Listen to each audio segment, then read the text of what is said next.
Theresa May will use her manifesto to obtain her own mandate from the British electorate and ditch a string of promises from David Cameron's 2015 document. It will come as no surprise that delivering Brexit will be at the heart of the offering, but spending commitments on health, education and overseas aid may yet be revised, as well as targets on immigration and pensions. Brexit.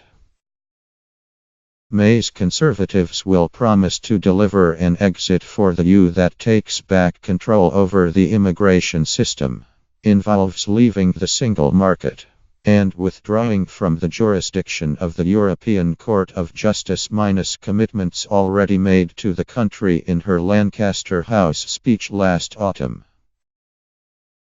She may be able to promise that this will be complete by the end of the next Parliament, but is likely to have to fudge whether the terms of EU membership continue on a transitional basis for a couple of years after the UK formally leaves. Immigration. Undoubtedly, May will pledge to end free movement to and from Europe, sacrificing Britain's membership of the single market to achieve this, and ditching a 2015 manifesto pledge to stay in the trading bloc in the process. But it is possible she will not repeat Cameron's promise to keep net migration to the tens of thousands, preferring a vague promise of immigration at sustainable levels to avoid tying her hands. Tax reform. May will be anxious not to suggest that the Conservatives will raise taxes, and she went so far as to clear the decks for an election by cancelling a national insurance hike for the self-employed just a week after it was announced in the budget. However, she is less fond of gimmicky promises than Cameron and George Osborne, so may steer away from their old pledge not to raise VAT or income tax during the Parliament. Labour will want to raise taxes on big corporations, so the Conservatives are likely to have some offer in the area of tax fairness, such as yet another promise to crack down on tax avoidance. Education. Reviving grammar schools is at the heart of May's education policy. She would have difficulty passing it through the House of Commons with the current crop of MPs, but a majority elected on a manifesto of more selective education would have to vote it through. Her plan for Britain document promises to provide access to a good school place for every child, so there will be a pledge to improve non-selective schools as well. Health. May has so far only pledged to continue to invest in the NHS to help people at every stage of their life, and support a vital national institution.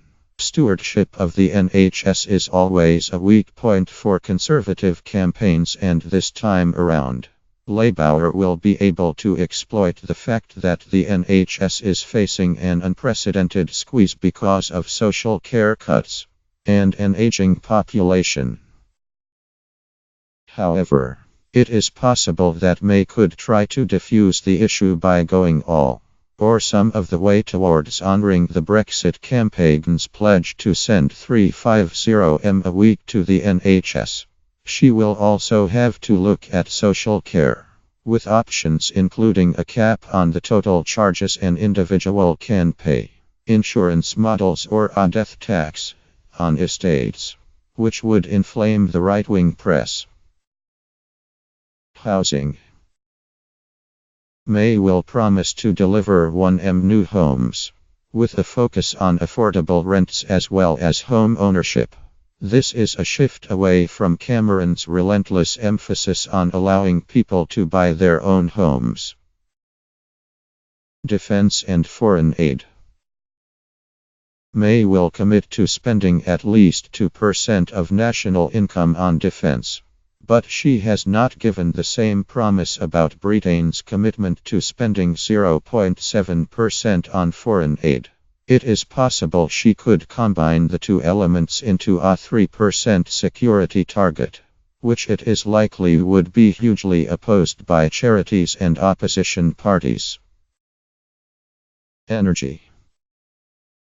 May has made clear she intends to cap energy prices in some way minus a popular offering when it was first suggested by the then Labour leader Ed Miliband. Pensions. May has hinted the triple lock will be scrapped. This is the commitment to increase the state pension by a minimum of either inflation, average earnings or, if both figures are lower, 2.5%. The idea is to inject more intergenerational fairness into the system minus working age benefits suffered while pensioners benefited under the coalition years. She has a huge lead among older voters in the polls. But Labour's commitment to the triple lock could help attract some support back to the party.